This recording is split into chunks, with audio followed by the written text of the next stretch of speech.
Buenos días, Dios les bendiga. Vamos a continuar con nuestra serie de prédicas en el Evangelio de Mateo. Hace 2 semanas atrás hemos llegado justo al pasaje de la entrada triunfal de Jesús en Jerusalén montando un burrito. Y el pasaje que leímos hoy continúa esa historia, ese relato. Y vamos a ver que en este pasaje Jesús no encaja en la imagen de un maestro pasivo, gentil. Más bien vemos al rey reclamando lo que es suyo, su propiedad. Él ingresó a la capital de Israel montando un burrito. Las multitudes lo habían recibido con alabanzas. Él entró realmente como el verdadero rey de Israel. Y en el pasaje de hoy vemos que llega a su templo. Y después de eso hay también una historia que es un poco extraña. De esta maldición a una higuera que se seca. ¿Qué tiene que ver? ¿Hay relación entre lo que hace Jesús en el templo y la maldición de la higuera? ¿Qué tiene que ver eso con nosotros? Vamos a intentar entender este pasaje hoy.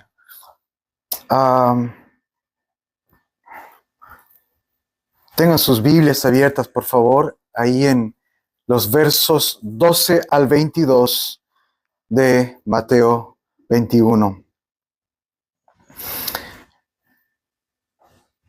Jesús, después de ingresar apoteósicamente a Jerusalén, fue al templo. Y parece que este es al día siguiente, un lunes por la mañana. Y está con sus discípulos. Y vamos a concentrarnos en los primeros versículos del 12 al 17, que comúnmente se conocen como la purificación del templo. Quiero que te imagines esta estructura fantástica, asombrosa, gigante, uno de los edificios más impresionantes de la historia. Jesús entró al templo por una de sus puertas, tenía varias puertas de acceso al patio principal del templo. Y él llegó al pórtico real, a un lugar, a un largo vestíbulo, que era conocido como el patio de los gentiles, donde habían hileras de gruesas columnas. Todo en el templo era fantástico, era grande, era impresionante. Y está en este pórtico real, el pórtico del rey, pero que ahora alberga un gran mercado. Es irónico, ¿no es cierto? Porque ese es el pórtico del rey, pero que en los tiempos de Jesús acogía un gran mercado, una feria. ¿Por qué? Bueno, y era una práctica habitual, pero especialmente en estas fechas que estaba cerca la Pascua, que era la festividad religiosa más importante del pueblo, era el feriado nacional. Todo en la vida de la comunidad giraba alrededor de la Pascua. Y la Pascua se centraba en la adoración en el templo. Llegaban judíos de todas partes a peregrinar, porque era un mandato del Antiguo Testamento, que debían ir a Jerusalén a presentar sus ofrendas, a recordar la liberación de Egipto, la Pascua, a celebrar esa cena de Pascua. Entonces llegaban muchos peregrinos, muchísima gente a Jerusalén, y todos iban a visitar al templo. Y en el templo necesitaban presentar sus ofrendas y sus sacrificios. Y ustedes saben que en esa época el templo había generado su propia moneda. Los líderes religiosos habían determinado que no era la moneda del Imperio Romano, ni ninguna otra moneda de ningún reino, de ningún pueblo, era aceptada dentro del templo. Tenían su propia moneda. Entonces, instalaron o permitieron que se instale este mercado de gente que comerciaba con animales para los sacrificios y gente que se dedicaba a cambiar la plata. Recibían dinero romano o dinero de otros países y lo cambiaban por monedas del templo. Con esas monedas compraban animales, compraban todo lo necesario para sus sacrificios y su adoración.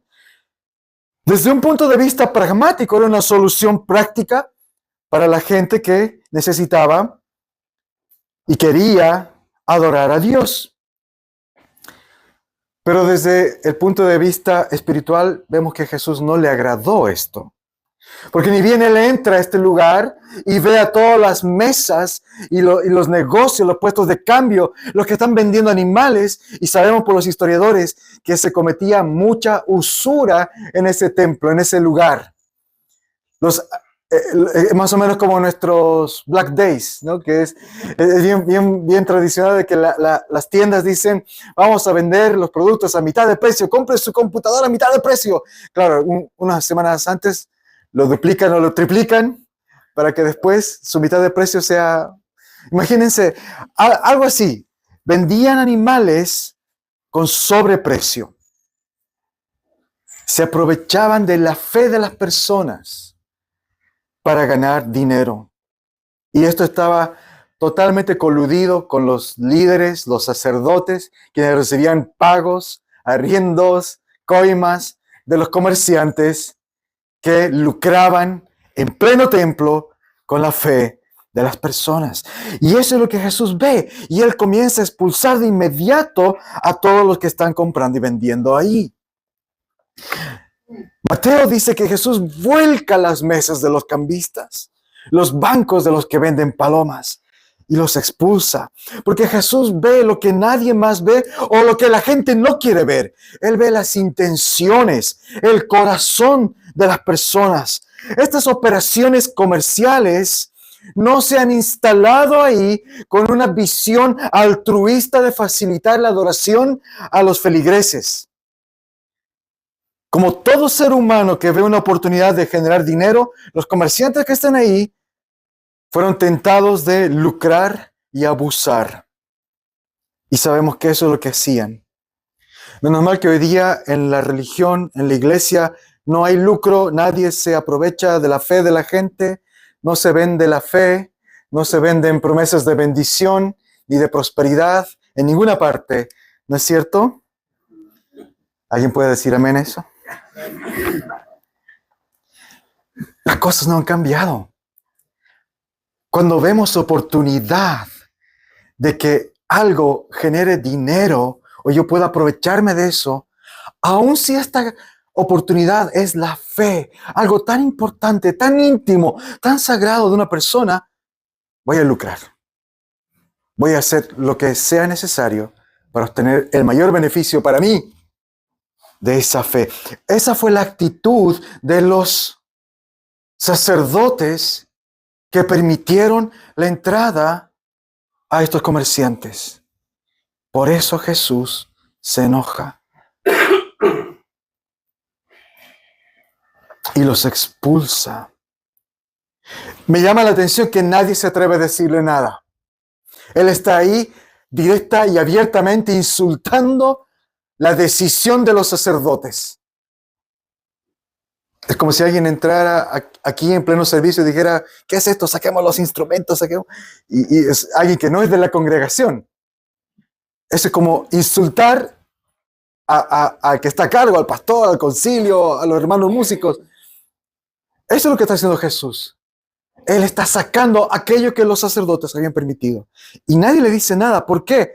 Porque recién ayer todo el pueblo lo había recibido como Hosana, el hijo de David, bendito que viene. Jesús estaba todavía en el pic de su popularidad. La gente lo había aclamado como rey. Por eso los fariseos, los religiosos, los sacerdotes tenían miedo de él. La popularidad de Jesús todavía estaba en el punto más elevado. Por eso nadie le dice nada. Pronto esa popularidad iba a caer y pronto estos religiosos que en este momento están rabiando van a tener su oportunidad de ensañarse con él. Pero todavía no, todavía no. Así que Jesús expulsa a los comerciantes en un enojo justo y santo. Quiero decir aquí que no confundamos nunca que Jesús se enojó por el comercio en sí mismo. Lo que a él le enoja es la sustitución. Porque al permitir este comercio, al permitir este abuso, ellos cambiaron el único lugar que Dios les había dado para adorarle, para encontrarse con Él, en un lugar de robo. El lugar que debía recibir a las personas. De hecho, este era el patio de los gentiles. El único lugar donde se permitía a gente que no era judía llegar en el templo para acercarse a Dios, para conocer de este Dios de los israelitas.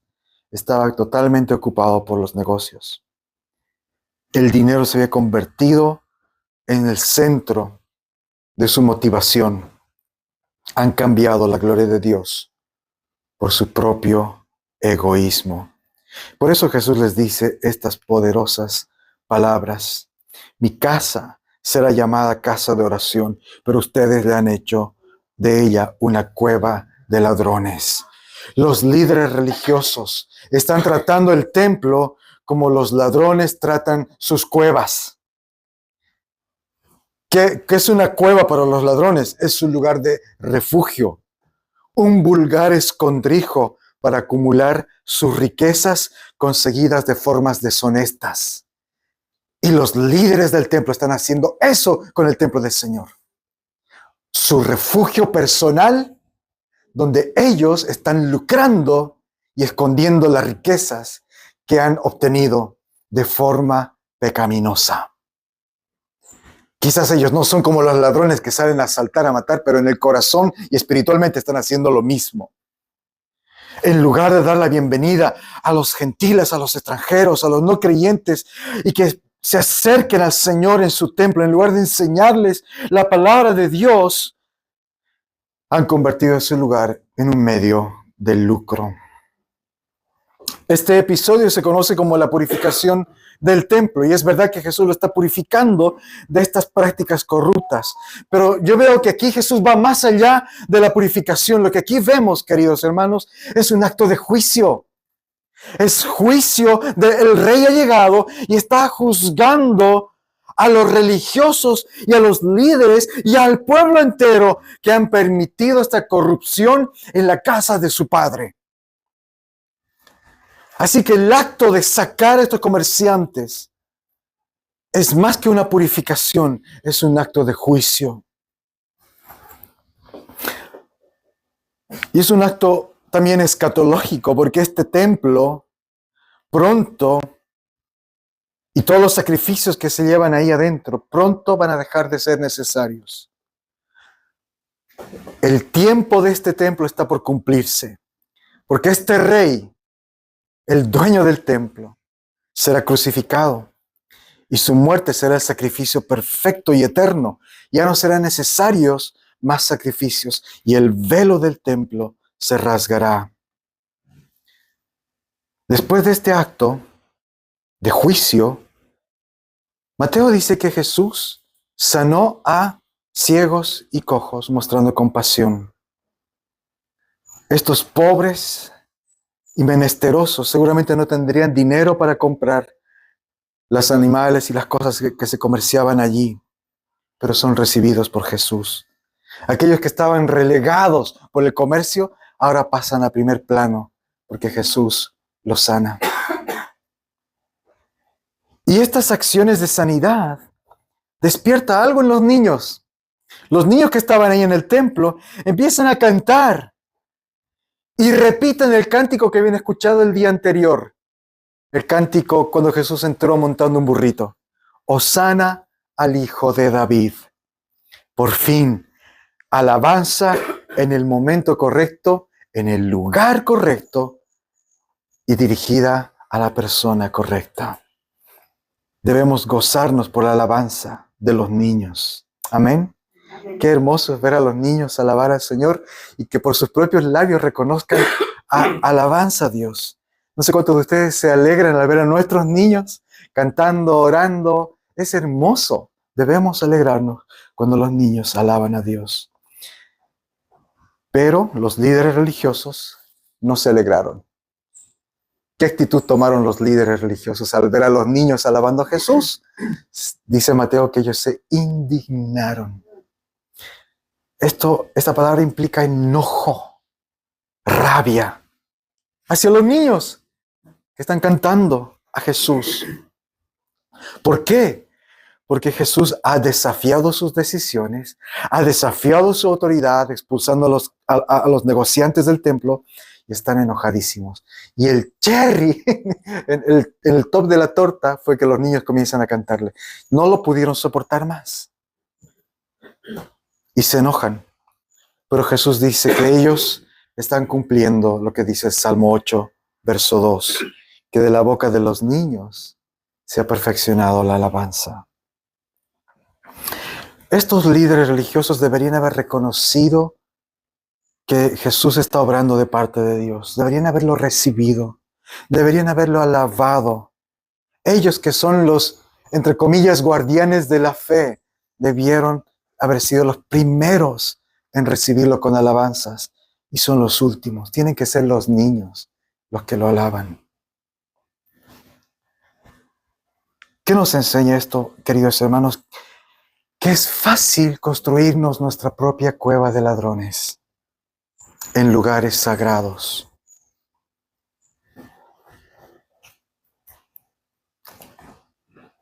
Hoy día, la palabra de Dios dice que el templo, ese edificio de Jerusalén, ya no es el lugar donde Dios se encuentra con su pueblo.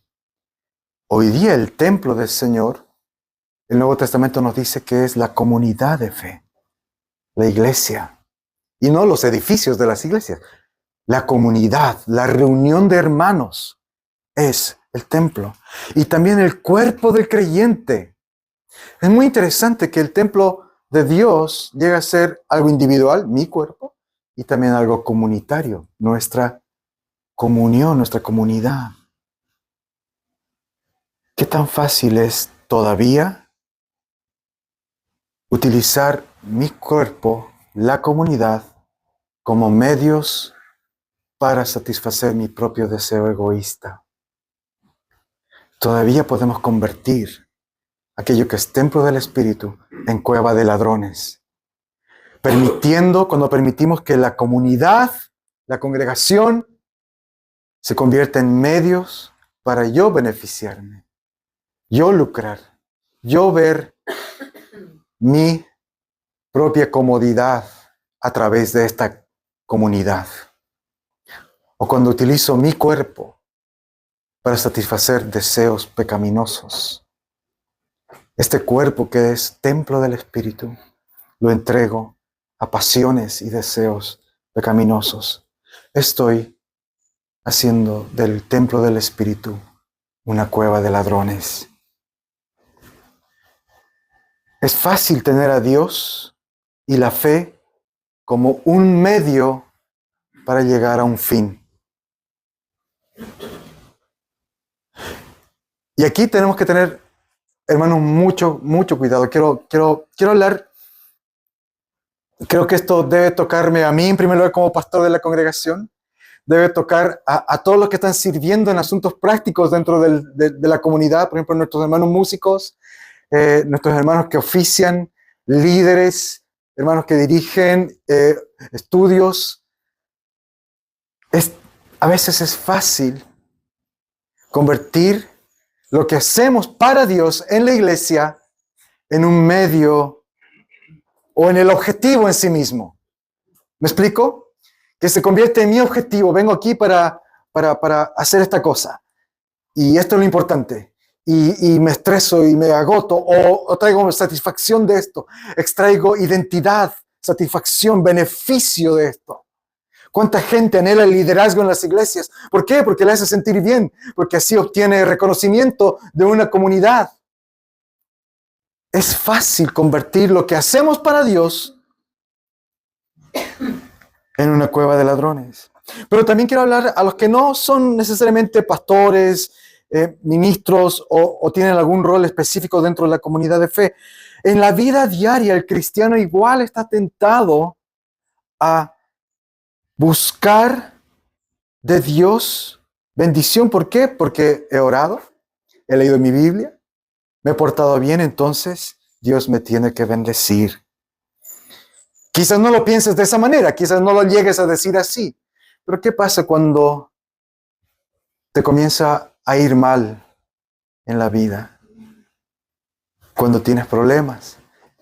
No sé si te pasa lo mismo que a mí, pero a mí me pasa que automáticamente me siento como, ¿por qué a mí? ¿Por qué a mí? En el fondo en el fondo de mi corazón estoy diciendo, no me merezco esto porque soy cristiano, porque soy pastor, porque he orado, porque he ido a la iglesia, porque confío en Dios. ¿Por qué Dios no hace algo por mí?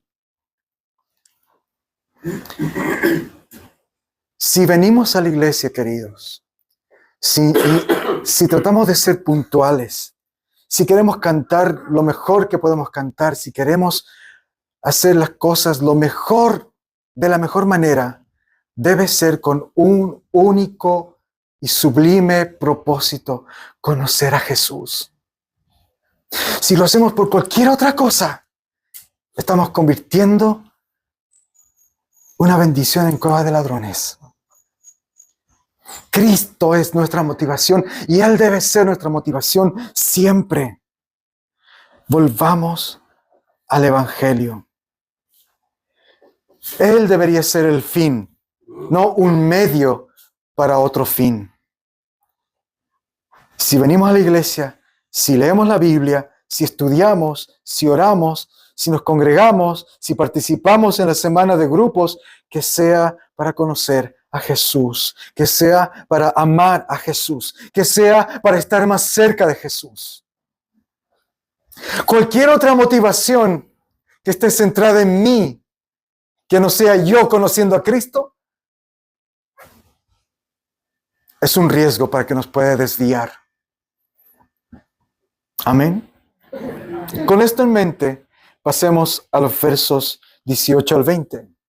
La higuera. ¿Qué pasa con esta higuera? Jesús no estaba alojado en Jerusalén. Si lees bien el pasaje, te vas a dar cuenta que Él estaba alojado en Betania. Betania es un pueblo aproximadamente a 3 kilómetros al este de Jerusalén. Entonces, Él iba con sus discípulos a dormir, a descansar en Betania, y llegaba a Jerusalén al día siguiente. Entonces Mateo dice que estaba Jesús entrando a Jerusalén de Betania. Al volver a la ciudad, tuvo hambre. 3 kilómetros de caminata seguramente despertaron apetito en el Señor. Y Él ve a lo lejos una higuera. Por el verso 19, sabemos que esta higuera, que esta planta está llena de hojas.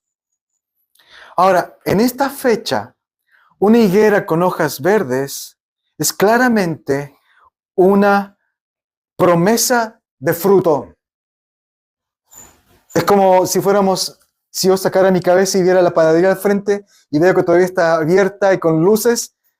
Yo le digo a la Calita, están atendiendo todavía. Pero si saco mi cabeza y veo que está cerrada y con las luces apagadas, no, ya no hay pan, se ha acabado el pan. Es obvio, ¿no es cierto?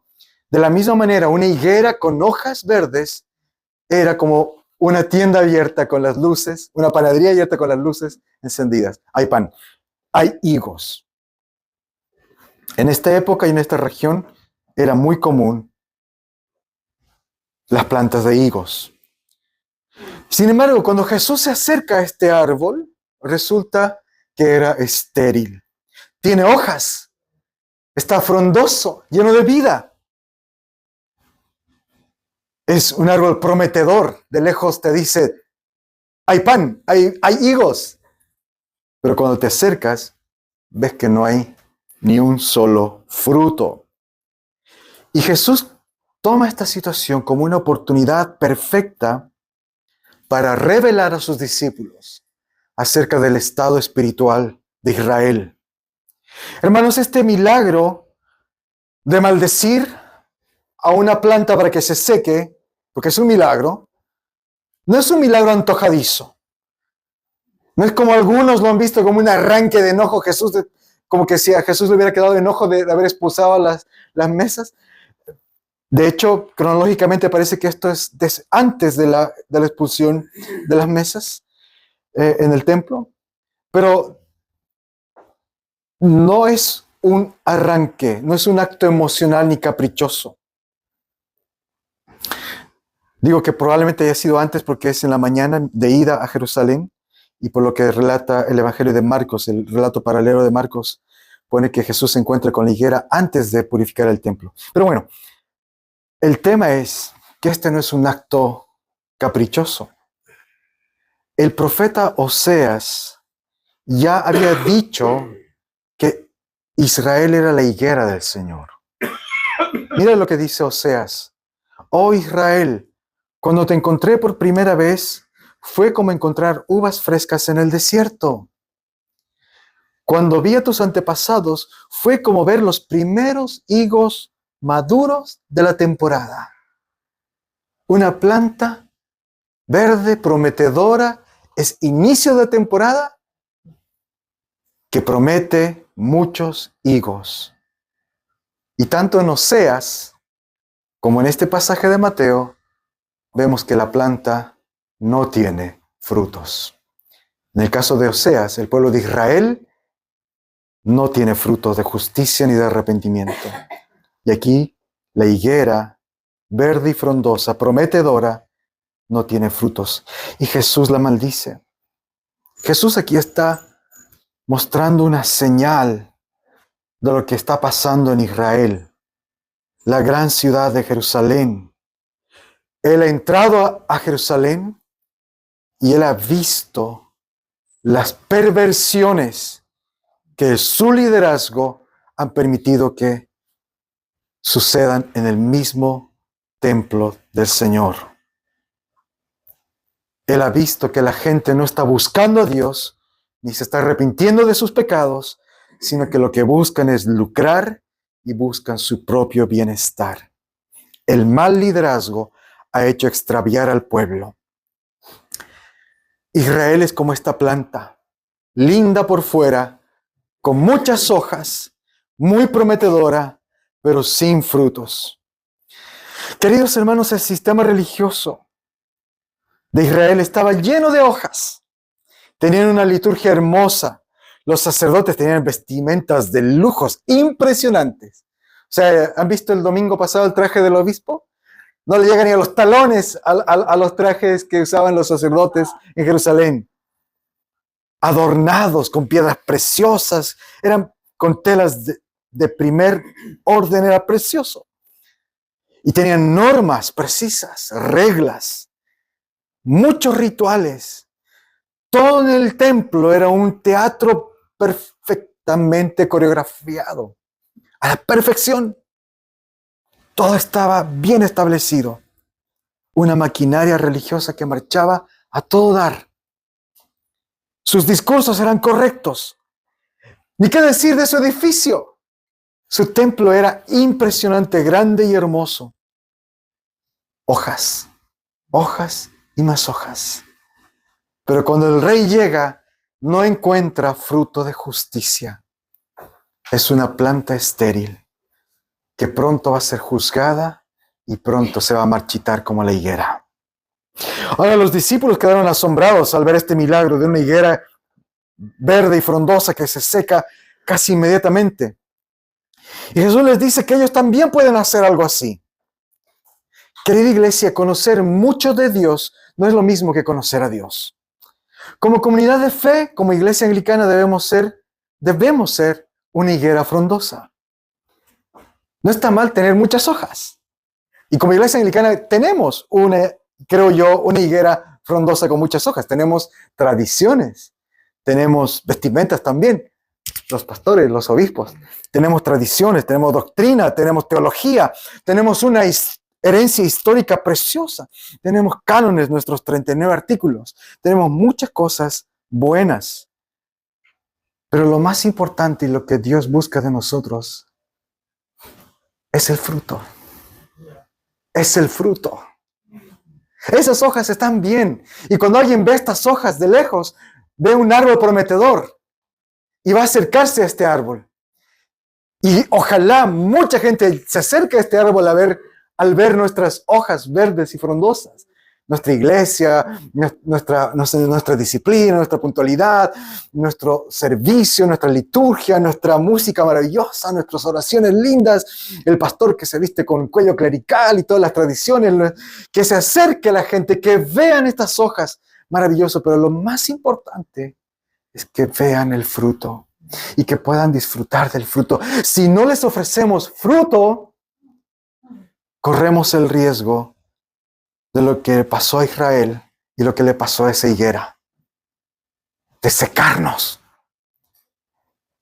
Y eso es una pesadilla para mí, hermanos, que esta congregación o que nuestra iglesia anglicana aquí en Chile se seque, que no dé frutos. Y para dar fruto no necesitamos activismo, moralismo o mera teología, necesitamos fe, fe en Jesús. Por eso, al final de esta historia, Jesús habla de fe que mueve montañas. Jesús les dice a sus discípulos, de cierto les digo, que si ustedes tuvieran fe y no dudaran, no solo harían esto a la higuera, sino que a este monte le dirían, quítate de ahí, échate al mar. Y así se haría. Si ustedes creen, todo lo que pidan en oración, lo recibirán. Fe es lo que Dios busca. Para dar fruto, para no ser como esa higuera, necesitamos confianza en Dios, dependencia de Dios. ¿Confías en el poder de Dios? Amén. ¿Y cómo debemos confiar en el poder de Dios? ¿En qué situaciones?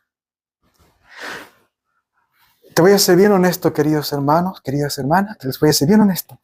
Las veces que yo he leído este pasaje antes, especialmente en mi juventud, para mí siempre ha sido más fácil creer que Dios puede abrir los ojos de los ciegos, resucitar muertos, que creer que Él me puede ayudar a vencer los pecados con los que toda mi vida he luchado. O dicho de otra manera, es mucho más fácil leer este tipo de pasajes y decir, amén, necesitamos la fe para abrir los ojos de los ciegos, para que los cojos anden, para que los muertos resuciten. ¿Son esas las prioridades del reino? ¿De verdad? Es como el pueblo de Israel. El pueblo de Israel estaba feliz mientras Jesús sanaba a los enfermos, mientras Jesús multiplicaba los panes y los peces, mientras Jesús resucitara a los muertos. Pero cuando Él empieza a denunciar su pecado, cuando Él empieza a expulsar del templo a los que comercian, cuando Él empieza a tocar, a poner el dedo en la llaga del pecado de su pueblo, ellos se enojan. Y es fácil, por eso es fácil que de una semana a otra cambian de Hosana, el que viene en el nombre del Señor, a decir crucifíquenle. Cuando Jesús pone el dedo en la llaga, cuando Él habla de que dejen de ofenderse, dejen las mentiras, dejen el chisme, dejen la envidia, dejen la injusticia, dejen la discriminación, dejen de amarse a sí mismos y pongan al prójimo antes que ustedes. Amen a Dios con todo su corazón. La gente no puede soportarlo. Y cuando leemos esto de fe para lanzar montañas al mar, inmediatamente tendemos a pensar, o al menos yo tiendo a pensar, qué maravilloso sería que mi iglesia, un hermano ore y el cerro Manquimávida se aplane, que otro ore y no sé, nos sanemos milagrosamente, que pasen cosas sobrenaturales. Necesitamos milagros. Y sí, yo creo que sí, sería maravilloso. Pero aquí Jesús está diciéndonos que el verdadero milagro, la verdadera montaña que necesita ser movida y arrojada al mar, es que podamos dejar atrás nuestro pecado y dar fruto del Espíritu Santo. Ese es el milagro más grande. ¿De qué serviría tener una iglesia que se llena porque aquí, no sé, hacemos llover oro? Y la gente sale más millonaria de aquí, pero sale con todo su dinero a comprarse cosas para alimentar su ego. Sale todavía siendo un marido que le pega a su señora en la casa, o siendo alguien que no es fiel en el trabajo, que roba tiempo, que roba dinero en el trabajo, que no da buen testimonio. ¿De qué sirve? Si aquí suceden milagros, pero en nuestros corazones no hay un cambio, no hay fruto.